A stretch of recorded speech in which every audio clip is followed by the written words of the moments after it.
Hello everyone and welcome to this video, which is going to be the first one of a three-part series that I've decided to record on the topic of setting boundaries.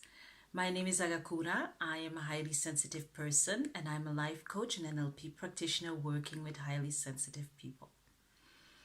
Now, when it comes to setting boundaries, I actually have observed that there is one key step, or the very first key step is know thyself. So self-knowledge, total self-knowledge, because you know what? If you're going to be setting boundaries and healthy boundaries, you want to truly know the person for whom you're going to be doing so, which is yourself. And the other reason why I actually want to focus on knowing our true self in this video is because I've also found that with HSPs, by the time we're adults and by the time we've gone through a childhood and adolescence and young adults of being highly sensitive, we've actually learned one thing, and I think it's also one thing that minorities have in common. So I know this both as a highly sensitive person and having grown up as an ethnic minority, is we are all focused on fitting in and on not creating too much attention around us. So if you, for example, grew up hearing all these sentences that are so familiar for us HSPs, why don't you just toughen up? Stop crying. Why do you always have to make such a fuss out of things, and so on and so forth? You may have just learned to swallow or even hide your true feelings and thus your true self.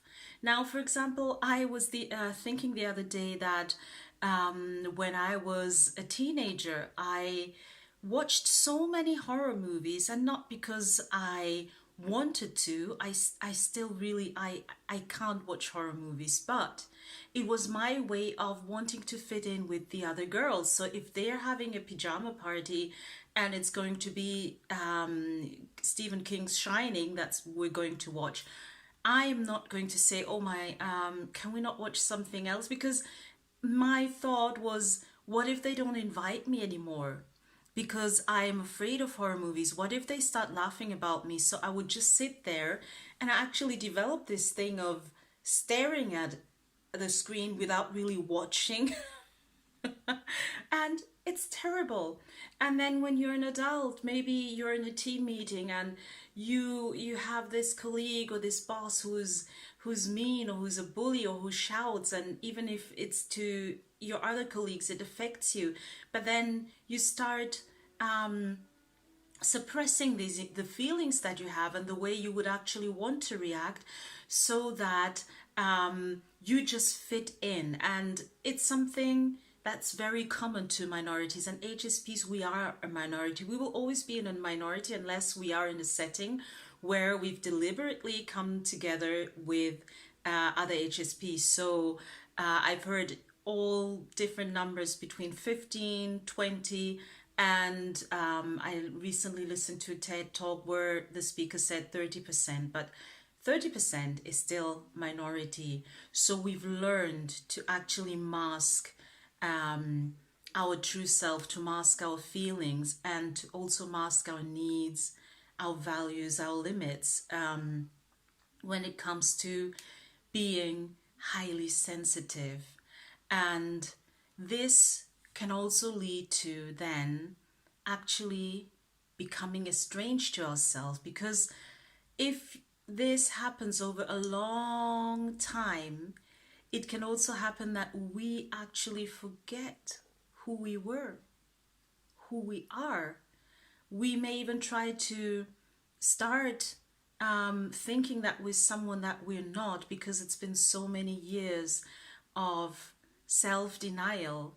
And just imagine, for example, if I were to, so I'm wearing this necklace, and if I were to just hide it, no one sees that it's there, but I also stop seeing it, and I may stop actually knowing that it's there, or thinking about it, because I'm not seeing it. And this is what happens to many HSPs over the years. Now, the good thing is that we can start to actually work on knowing ourselves. Now, let me just ask you, the people in your life of who you would say that you know them, you truly know them, be it a significant other, a child, a family member, friend, partner, why is it that you know them? Well, because you spend time with them. And not only did you spend time with them and spend time in their presence, but you've actually spent time studying and watching and observing them, and really putting that interest into who they are and what triggers them, what makes them happy, what makes them sad. You've just really invested that time. And so my first step that I would say, and there are many ways of actually getting to know ourselves or assessing ourselves. There are great personality tests and value cards and all different tools that I also use with clients. But my first task and the first step that I always say is start spending time with yourself. And with that, I mean consciously, not doing things that distract you from actually listening in, but really look for that place, be it in your house or outside, or that activity that makes you, that creates a connection to yourself, and pursue that. And while you're doing so, listen in, think about the people in your life, think about the people, so the relationships that you have, think about the obligations that you have, and think about your environment or environments that you spend lots of time in. Now, in one of the previous videos, I talked about how our body is this amazing guard. And so while you're thinking about the people that are currently in your life, the obligations, commitments that you have, and the environments, you spend time in, listen into your body.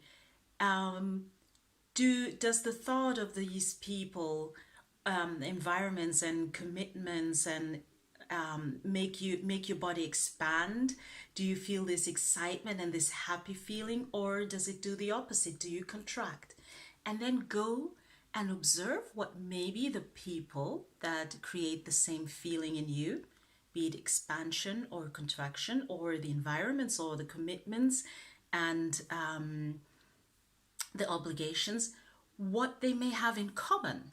And that then may lead you to know what something about you. So say, for example, there was a time where I had many people in my life, for example, that were very, very demanding of my time and of my attention, and it would just get overwhelming. And once I really sat down and I was like, why does this person actually, they're not even friends, they don't know one another, but they create the same tension in my body when I think about them. And then I could go and say, okay, and so this is something that I know now about myself, that people who are very demanding in a very entitled kind of way, like I am entitled to your time, to your attention, and so on, that really creates something in me that does not feel healthy. So first step, really sit with yourself, get to know yourself, and become the person who best knows you. Become the person where you can say, this is the person I know best, and then start really embodying that person and wearing that necklace outside for yourself and others to see. Now, thank you very much, and I hope to see you in the next video.